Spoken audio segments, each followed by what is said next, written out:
रायपुर से इस वक्त की बड़ी खबर मिल रही है। बीएड और डीएड के प्रशिक्षित संघ का आंदोलन स्थगित हुआ है। नियुक्ति को लेकर आज करने वाले थे सीएम हाउस का घेराव। प्रशासन के भारी दबाव के चलते रद्द किया आंदोलन। धरना स्थल पर भी नहीं पहुंचने दिया गया भावी शिक्षकों को। हिरासत में ले जाने की खबर से इनकार किया है। डीएड बीएड संघ प्रतिनिधि मंडल को लेकर शिक्षा मंत्री से करेंगे मुलाकात। शिक्षक भर्ती आंदोलन को लेकर मुलाकात करेंगे। दोपहर 1:30 बजे मुलाकात कर सकते हैं। लंबे समय से अटकी है भर्ती प्रक्रिया, जिससे अभ्यर्थी नाराज हैं। तो आंदोलन स्थगित हुआ। रायपुर से इस वक्त की बड़ी खबर, सियासत तेज। तो सीएम हाउस का घेराव प्रशासन के भारी दबाव के चलते रद्द हो गया। धरना स्थल पर भी नहीं पहुंचने दिया गया भावी शिक्षकों को। हिरासत में लिए जाने की खबर से किया इनकार। डीएड बीएड संघ प्रतिनिधि मंडल को लेकर शिक्षा मंत्री से करेंगे मुलाकात।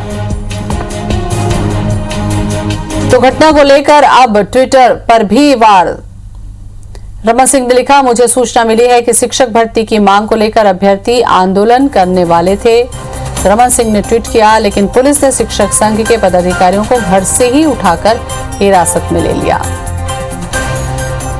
मुख्यमंत्री जी असहमति और अभिव्यक्ति की आवाज को दबाकर लोकतंत्र का गला घोट रहे हैं। तो रमन सिंह ने सरकार पर निशाना साधते हुए ट्वीट किया। तो कांग्रेस ने पलटवार किया। मैनिपुलेटेड वीडियो मीडिया शेयर करने के बाद मन नहीं माना तो फिर से झूठ फैलाने में लग गए। शर्म क्यों नहीं आती भाजपा के पूर्व मुख्यमंत्री को। तो कांग्रेस ने निशाने पर लिया रमन सिंह को। मोहन मरकाम ने ट्वीट किया कि डॉक्टर रमन सिंह के द्वारा भाजपा आईटी सेल के एक ट्रोल के साथ इतनी ओछी राजनीति करके आपको क्या मिलेगा डॉक्टर साहब। जिनके बारे में आप लिख रहे हैं वो स्वयं ही आपको बेनकाब कर रहे हैं। झूठ फैलाना बंद कीजिए।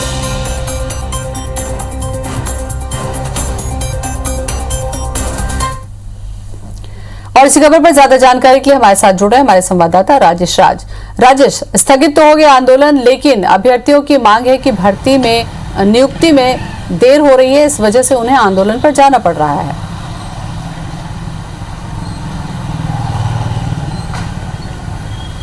जी बिल्कुल ज्योति, देखिए जरूर आंदोलन आज का स्थगित हो गया होगा, लेकिन लोगों का आक्रोश, खास करके जो चयनित उम्मीदवार है उनका आक्रोश इसी बात से समझा जा सकता है कि वो बार बार आंदोलन करने को मजबूर है। और कितना भारी दबाव रहा होगा, जब पहले से ही वो कह रहे थे, हमारी कल बातचीत हुई थी उनकी, और उन्होंने कहा था कि 8 जून तक का अल्टीमेटम वो पहले से दे चुके थे और उस अल्टीमेटम तक उनकी मांगों पर कोई ध्यान नहीं दिया गया। लिहाजा आज से उनका सीएम हाउस घेराव था और 9 से भूख हड़ताल पर वो जाने वाले थे।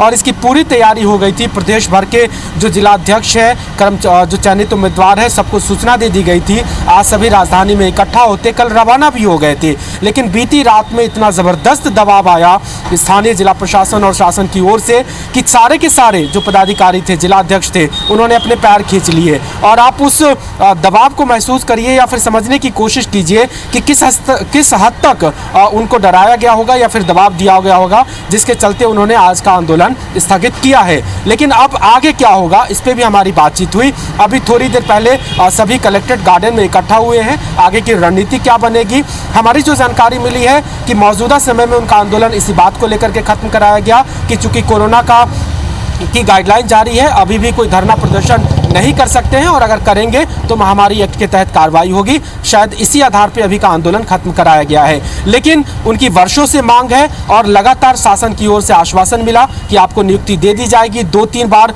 तो खुद मुख्यमंत्री आश्वासन दे चुके हैं, उसके बाद भी उन सभी की नियुक्ति नहीं मिली है। लिहाजा आक्रोश है। अब 2 बजे स्कूल शिक्षा मंत्री से उनकी मुलाकात होगी। क्या कुछ स्कूल शिक्षा मंत्री उनको आश्वासन देते हैं? राजेश, क्या इस बारे में आपको पता चल पाया कि नियुक्ति की नहीं नियुक्ति होने की आखिर वजह क्या रही?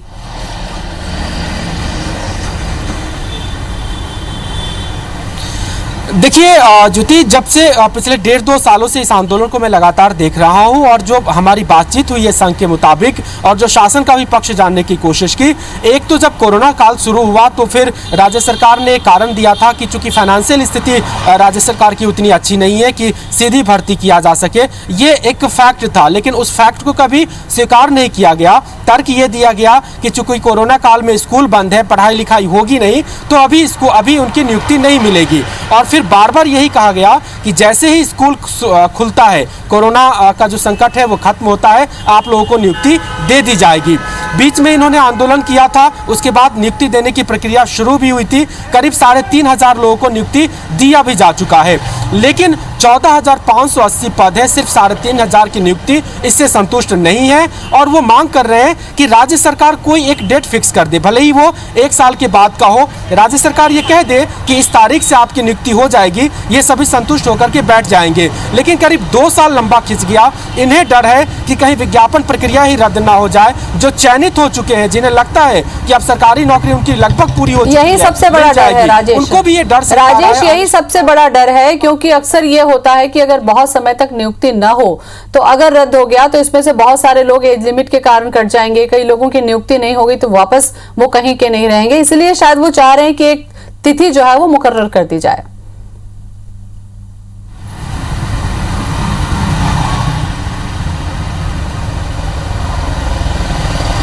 राजेश,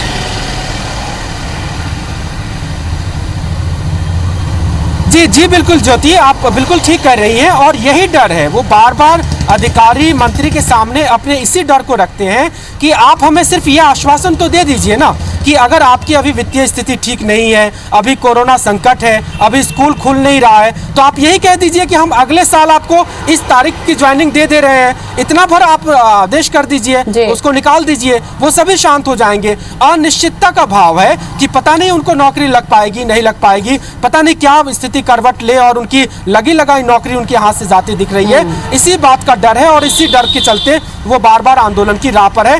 2 बजे स्कूल शिक्षा मंत्री से मुलाकात है, देखते हैं उनके इस डर पे शासन की तरफ से क्या जवाब आता है। चलिए, बहुत बहुत शुक्रिया आपका राजेश तमाम जानकारी के लिए।